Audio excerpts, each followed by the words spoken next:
எலியின் புத்திசாலித்தனம். ஒரு ஊரில் ஒரு பெரிய மளிகை கடை இருந்தது. அங்கிருந்த ஒரு பொந்துக்குள் ஒரு சுட்டி எலி வசித்து வந்தது. அந்த கடையில் இருக்கும் தானியங்களையும் பருப்புகளையும் தின்று அது மிகவும் சந்தோஷமாக வாழ்ந்து வந்தது.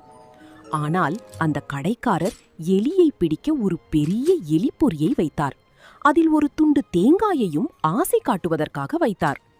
அந்த எலி வெளியே வந்தபோது தேங்காய் துண்டின் வாசனை அதை ஈர்த்தது. பொறிக்குள் இருந்த தேங்காயை சாப்பிட அது ஓடியது. ஆனால் சட்டென்று நின்றது.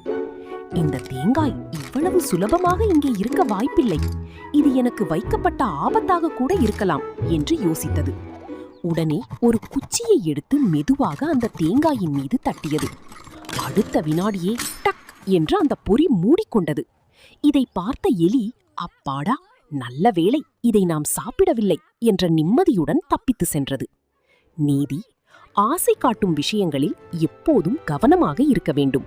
அவசரப்படாமல் சிந்தித்தால் ஆபத்தை தவிர்க்கலாம்.